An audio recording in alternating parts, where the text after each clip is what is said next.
Hola, hola, hola, bienvenidos a Esperanza Vence, donde la esperanza vence. Welcome to Esperanza Vence, where hope wins. Welcome to your new moon in Leo. Woo woo! It's happening right now as we speak. Now, the new moon is when, according to the Earth's perspective, the moon and the sun conjunct in the sky. So when we go out at night, we don't see a moon at all. The sky is dark. What resides in the darkness? Creativity, feminine energy, energy of creation. New moons are a time when, you might get an idea to try something, to do something a little bit different. Leo energy is an energy of having a healthy ego. Okay, a protective ego, being okay sitting out and letting the sun shine on you, but passionately defending what's yours when necessary, not to mention going out for the hunt after laying in the sun and letting the sun bask all over you. There's no problem going out for the hunt to provide for yourself and your family. Think about what a lion does. Most of the day, they're laying out in the sun getting a tan, but they're effective, and they're quick, and they're strong, and they're protective. They have no problem being themselves. They don't cower in the shadows. They sit right out in the sun, and they let that solar energy beam right on them. And that's what I hope you remember at this new moon in Leo. You are something magical. Okay? Let that solar plexus, let that gut energy guide you. Live through your heart and your gut. We can leave some of the things of Gemini season behind, but the intellectualism, the brain, it's good to think, and it's good to be rational, and it's good to have some sort of discernment. It's also good to get into the energy of your heart, your passions, what really drives you. Not necessarily your emotions, your heart. There's a distinction. We're just coming out of Cancer season, and that's emotional. That's watery. Leo is fire energy.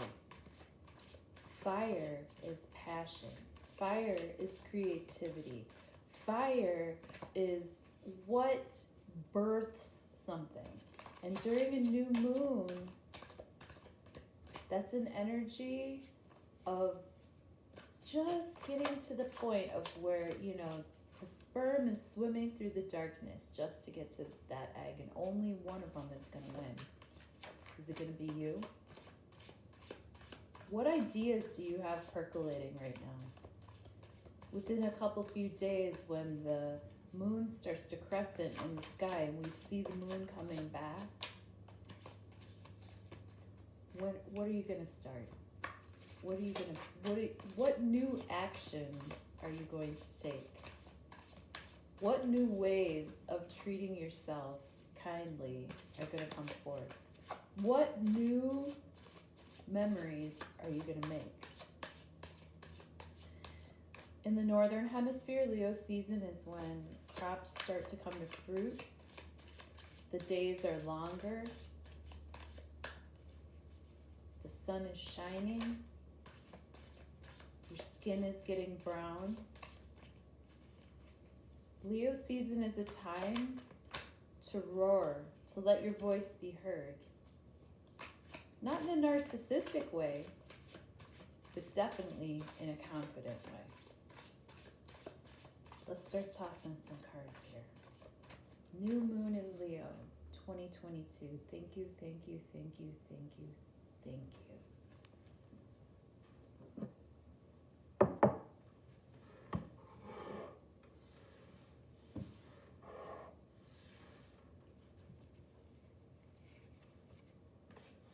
This is us.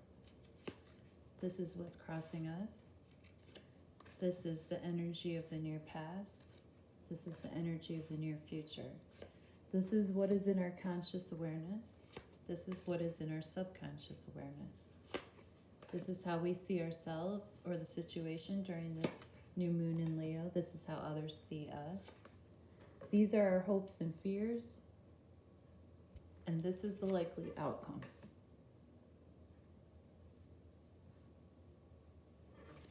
All right, let's play.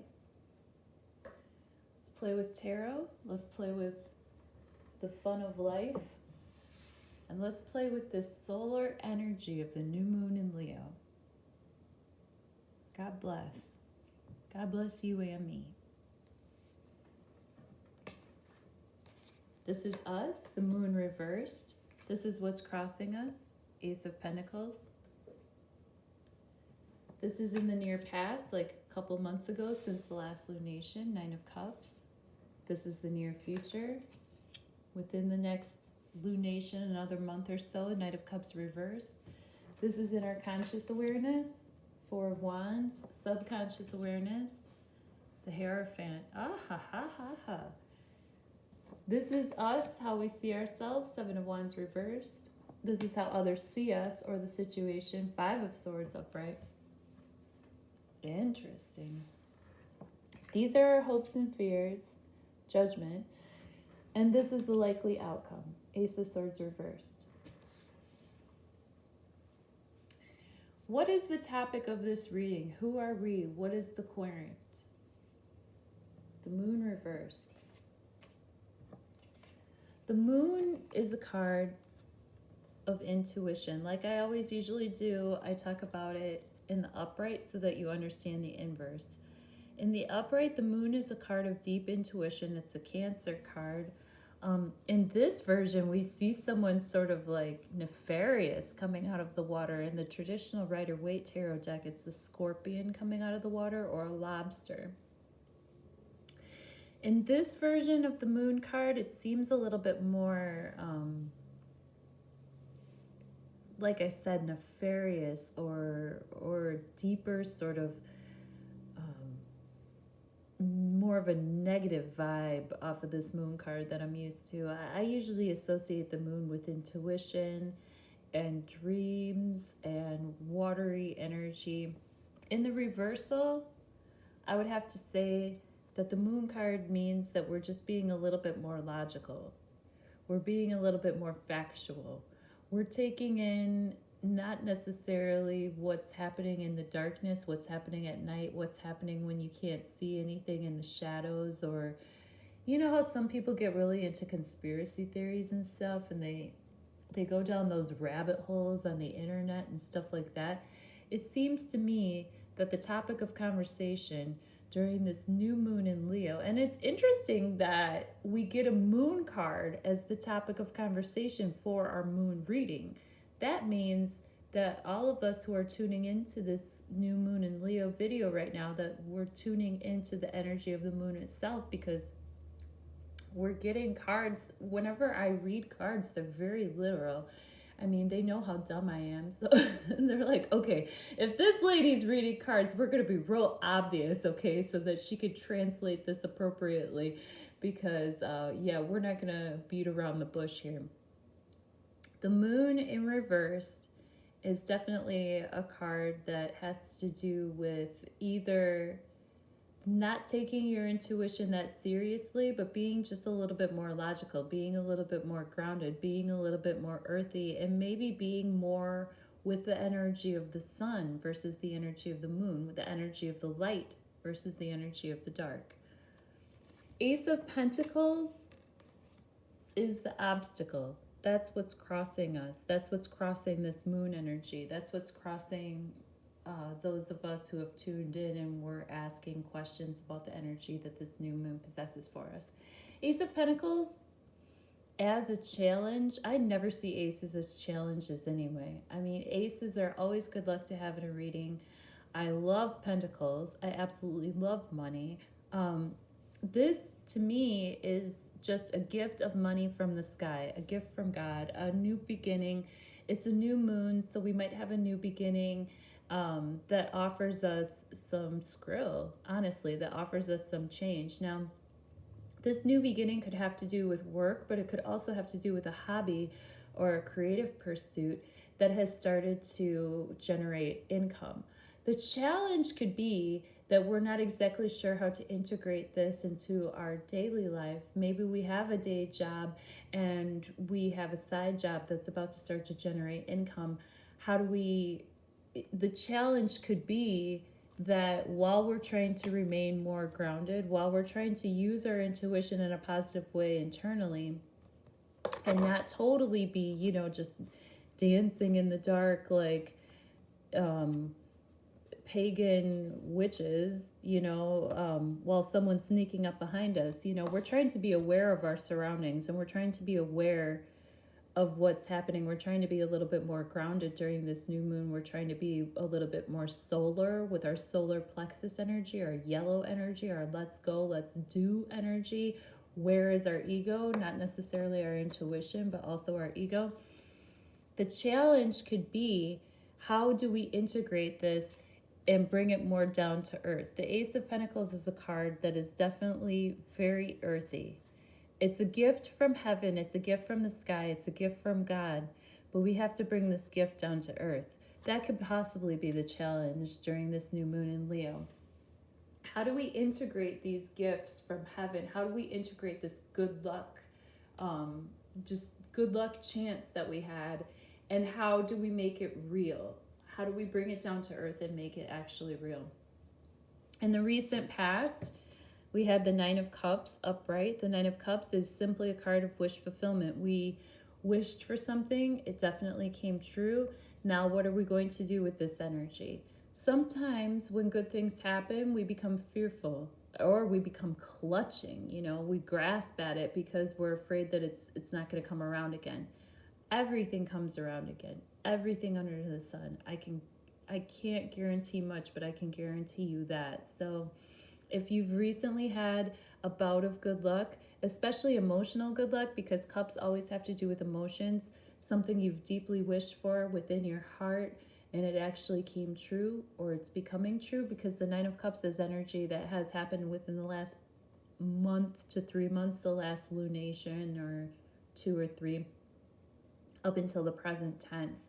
So most recently, we've had a run where stuff that we hoped to happen is actually starting to happen. Now, how do we integrate that into our daily life? In the near future, we have the Knight of Cups reversed.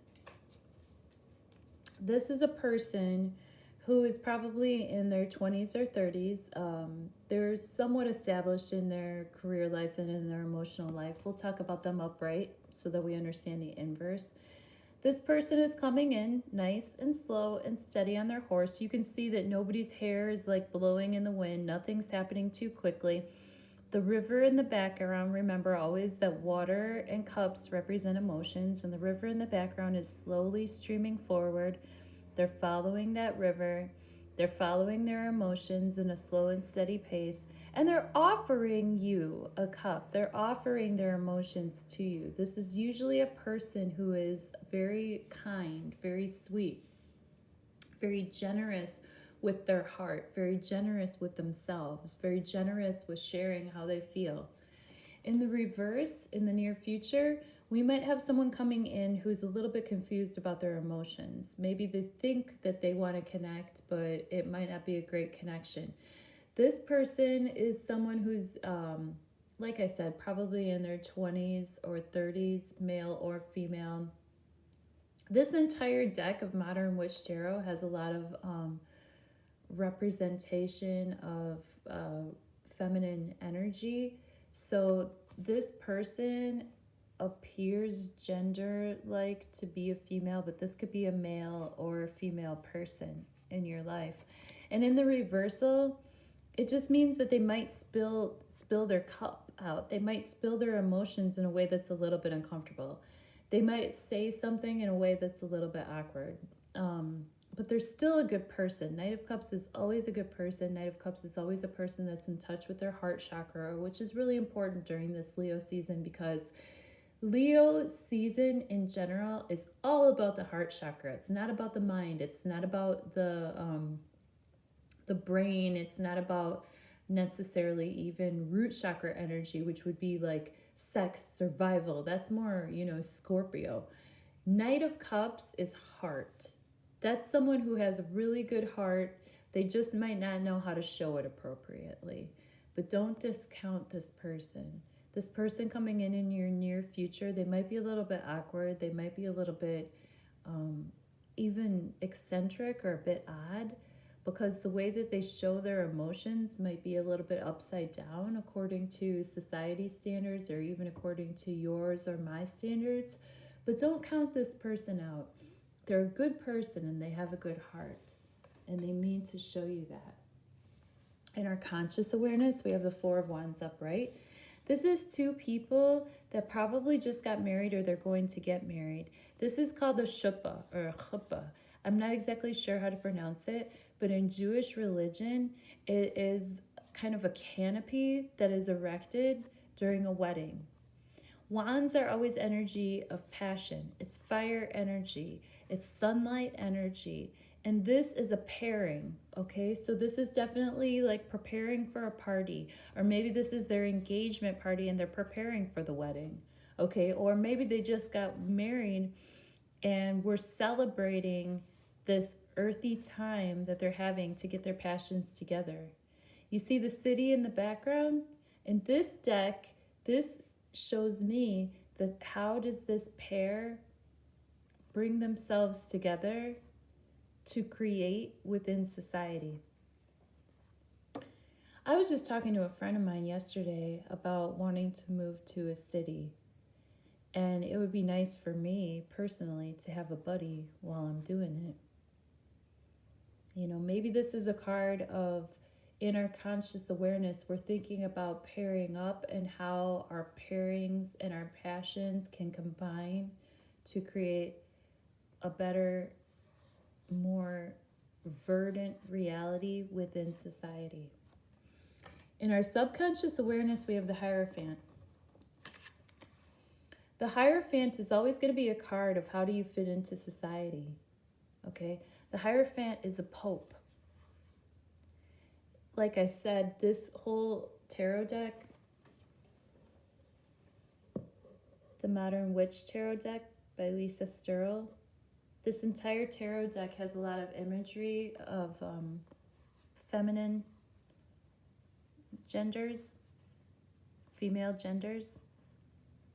You see her scepter, you see how she's holding the two fingers up, and the people below are pretty much under her control or under her spiritual control. This is falling in line. This is having a preacher or a pastor and you being obedient. This is having a pope who is considered to be in touch, in tune with God and with spirit. And this is people coming to them for spiritual guidance. This is not necessarily a card of following your own spiritual guidance. This is a card of following what society tells you to do. And in our subconscious awareness, we could be thinking about how do we pair up? How do we fit into society? In our conscious awareness, we're thinking of it in a loving passion way. But in the subconscious awareness, we still do want to fit in. We still do want to do what we're supposed to. We still want to be good people. We might be a little bit battered and broken and looking for the key. Looking for the key of how this can all fit into society and quote unquote what we're supposed to do. You know, all of us, I think, want to be on some level good kids. You know, we want to be good kids to God. We want to be good kids to our parents. It may or may not always work out. I've always been a little bit rebellious because I've always kind of been the truth speaker in my family, and not everybody wanted to hear it, especially not my parents. Because my parents, honest to God, they were on some fucking bullshit, dude. And I still wanted society to accept me. You know, nobody really... There's some people that like to be hermits. I'm one of them. There's some people that like to be, you know, a lone wolf and everything like that. But like a lot of us still want to fit in.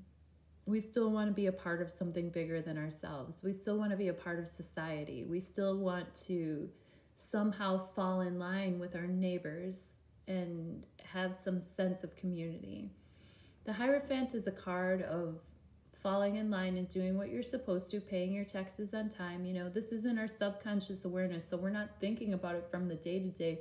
From the day to day, we might think that we're like some badass rebels, like doing this and that, but subconsciously, we still might want to be like good citizens. You know what I mean? And if not even that, we might want to be religious. This is a card of organized religion.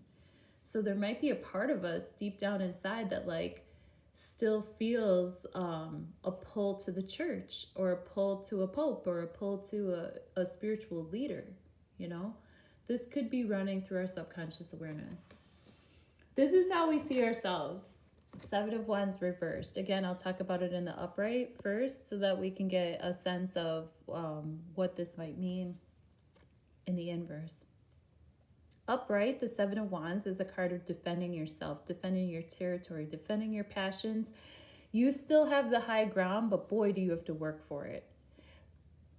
There's 6 wands down here. Now remember the 6 of Wands card. If you do, it's a card of victory. And so the 7 of Wands is the card of like having to maintain that victory. You know, once you win something, you know, like the 9 of Cups here, once the wish is fulfilled, once you do have that win, how do you keep it?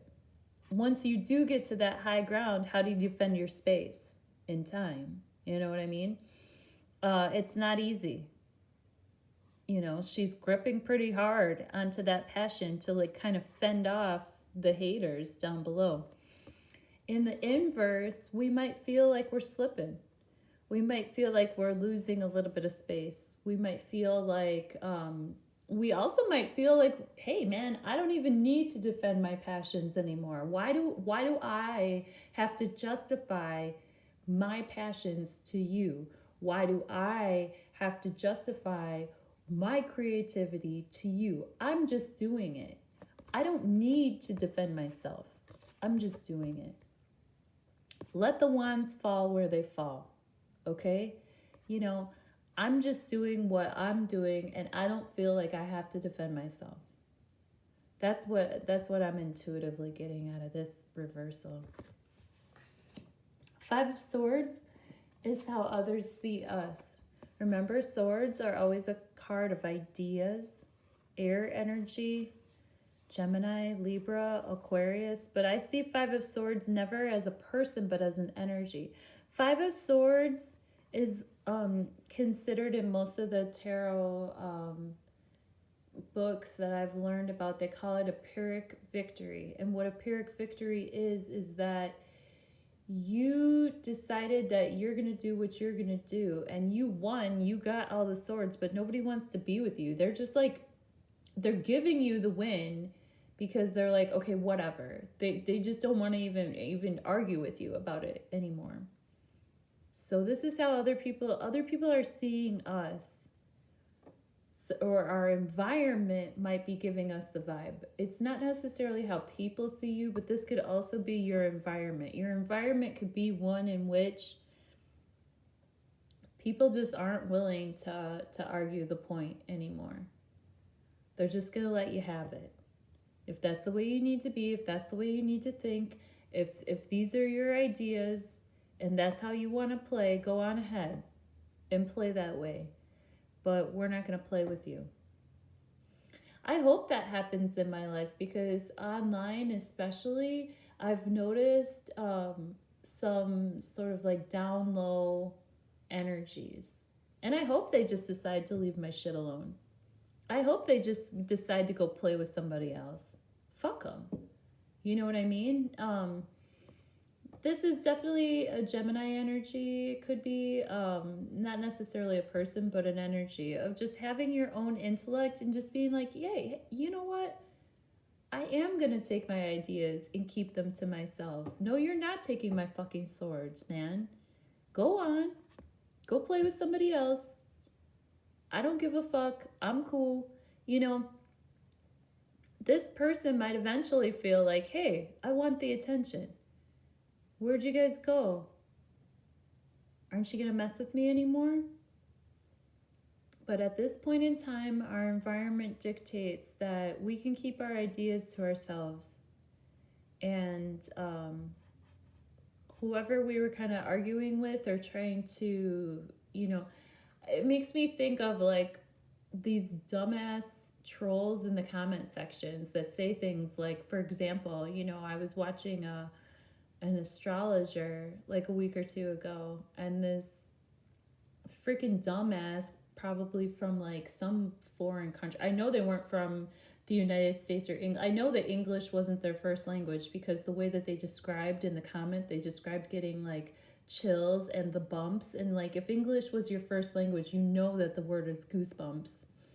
And I felt as though that they were trying to target me or get into my brain somehow, because they were like, keep farming, y'all. I can give you $100 right now if you will tell me anybody else watching that tarot video that farms besides me. No one. I get this online sometimes where like these stupid dark energies try to come through and they try to get into my head. But I hope that they just go and decide to play with somebody else, because I'm not fucking playing. Judgment is our hopes and fears. Judgment is a card of like resurrection. It's a card of bringing up the dead, but bringing up the good that's dead within you. Like, say that you left a dream behind in the past. Say that you had a creative project that you had to forget about because you went to work or you didn't have time. Judgment is a card of resurrection. It's where the good people win. It's where the good dead get resurrected and they're given life again.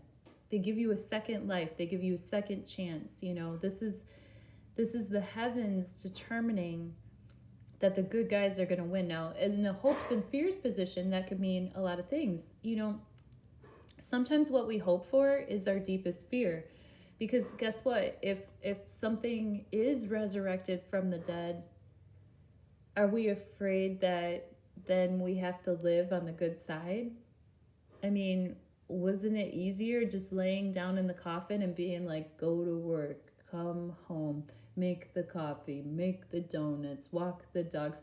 Now that you're getting resurrected, now that you're getting a chance to live again, okay, now that you're getting a chance to be your true naked self again, now that you're getting a chance to see the light, are you afraid to be in the light? Are you afraid that God's power is going to be too much for you? Are you afraid of judgment in general? Like, are you afraid? Oopsie daisy. I don't know if that came through on the video, but it said low battery, but it's okay. Are you afraid of being judged in general? Are you afraid, when it comes to the God stuff and when it comes to organized religion, sometimes I find that people that get into these texts and start listening to the preachers and what you're supposed to and the shoulds and the shouldn'ts, sometimes there is an element of judgment. Are you afraid that sometime you might feel like you're better or above somebody else? That's something to keep in mind. That's why it might be a hope and a fear. You hope that you're judged as worthy to be raised in the light of God, but you also fear that you might not be worthy. You might fear the judgment of God, because when the trumpet blares and when judgment day appears, are you going to be one that's resurrected, or are you going to be one sent the other way? Okay? Are you really a good guy? TBD, man. TBD. And the likely outcome is Ace of Swords reversed. Now again, like I mentioned before, aces are always good luck in a reading. Ace of Swords upright means a gift from the heavens, a truth, of good ideas, of strong, cut through the bullshit energy. And the likely outcome is going to be that there's going to be lies. Coming up in the second half of August, after this new moon kind of pops off, we need to stay in our positive energy, because We need to know that in the near future, we're going to hear a lot of bullshit and a lot of lies. And the gift from the heavens is that the likely outcome of all of this, of this entire story, is that we're aware. We have our awareness. Air energy. What's air energy? Air energy is the internet. Air energy is ideas. Air energy is the media, books, newspapers, any type of way that we share information. And the likely outcome of all of this, say that we don't have to defend ourselves anymore. Say that we do get to keep our ideas to ourselves and that the trolls are gonna fucking walk away and bother somebody else. Say that we are judged correctly as good people and we are allowed to continue on our path. The likely outcome of this entire situation is that at best, we will at least be aware of the bullshit and the lies that are about to come through from a higher source. Because there's sources out there, and they're not necessarily heavenly sources, but there's sources out there that are in control of these entities that we call the internet, information, the media, and so forth. And there's nothing we can do about that but maintain our own awareness that there might be some bullshit coming through. So that's what I have for this new moon in Leo. If this information has touched you in any way, I would love to hear about it in the comments. I don't want to hear about keep farming, fook Google, fook you, really. But for the rest of you who I actually know and love and support, I hope that you find the fire within your own heart and you keep that fire lit. Fuck the haters, fuck the bullshit. Fuck the haters, fuck the bullshit. I love you so much, and I know that love prevails in this universe. It is a fact. Keep yourself grounded. Keep yourself grounded in reality. Know that there's money coming in, and you might have a challenge of how to use it. Your wishes are coming true. There might be someone a little bit awkward in your near future. Don't discount them. Keep in your conscious awareness that party, that fun energy, that energy of getting together, coming together for a better society. In your subconscious awareness, you still might want to fit in and you might want to fit into the mold. But just be aware of that. It doesn't mean you have to listen to it. You just got to be aware that that is kind of running your ship right now. You don't need to defend yourself anymore. You don't need to defend your passions. You've already won. Maintain the high ground. Keep your ideas to yourself. Keep your thoughts to yourself. You're fine. The trolls are going to go elsewhere and they're going to fuck with somebody else. You've been judged as a good person. You're judged appropriately. You are risen. There's coming some bullshit in the near future. Remain vigilant and remain strong. Stay within the fire of your own love. It's Leo season. It's time to let that solar energy absorb within you so that you can radiate it from you. Esperanza Bense signing off. God bless you, and God bless me.